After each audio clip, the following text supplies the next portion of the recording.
Welcome back to our channel. Have you ever looked in the mirror and realized that the fiercest critic you've ever faced resides within? Have you ever chased away every external foe, only to find your own self-doubt still nipping at your heels? From the moment we open our eyes to the world, we learn to identify adversaries outside ourselves, rival classmates, difficult bosses, unkind strangers. Yet over years of meditation, study and reflection, many seekers discover a startling truth: the deepest wounds, the heaviest debts, the most stubborn chains of suffering are of our own making. In chasing illusions of outside blame, we overlook the silent architect of our distress, our own habitual patterns of thought, speech, and action.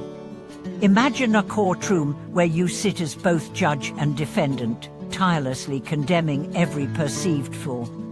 Each time a critical thought arises, "I'm not good enough, I'll never succeed, I don't deserve happiness," you pass sentence on yourself, amplifying the pain and tightening the bonds of self-reproach.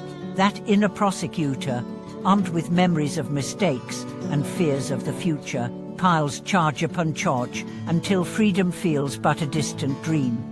Consider a young professional whose every setback she attributed to office politics or unkind colleagues. She would replay conversations in her head, noting every word that felt like a slight, building evidence against faceless enemies in the break room. Yet despite changing jobs 3 times, the same tense knot of anxiety shadowed her at each new desk. It was only when a compassionate mentor invited her to observe her own inner dialogue that she saw the true culprit, her relentless inner critic, echoing messages from childhood that she was never quite worthy.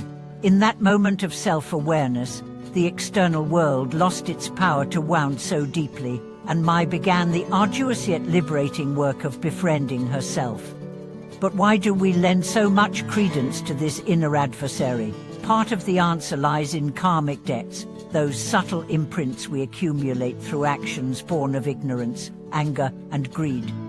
Each time we lash out in anger, we sow seeds of future turmoil. Each moment of self-condemnation adds weight to our own burden.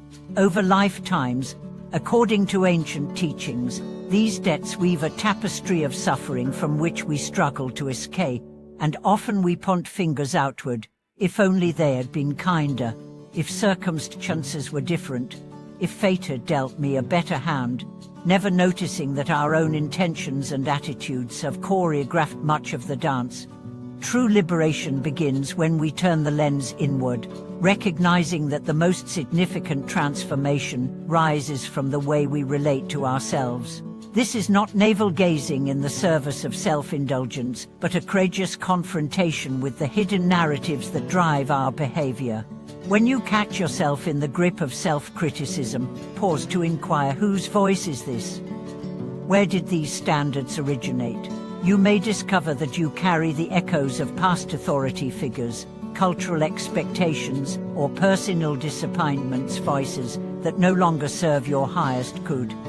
As we delve deeper, we see that the debts we owe ourselves are paid not through punishment, but through compassion and understanding. Just as a debtor forgiven by a benevolent creditor feels unburdened, we too can release the weight of self-reproach by extending kindness inward. Begin by recognizing one repeated pattern, perhaps a tendency to ruminate on mistakes, or a habit of comparing yourself unfavorably to others. Each time it arises, gently label it, "Is that old habit again?" and then respond with an act of care, a breath of acknowledgement, a reminder of your basic human worth, or a simple mantra of acceptance. As these small acts accumulate, they form a counterforce to the relentless inner prosecutor.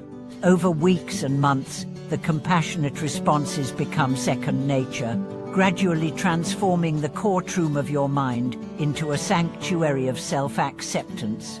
You will find that your relationships with others soften as well, for the compassion you learn to offer yourself actually extends outward.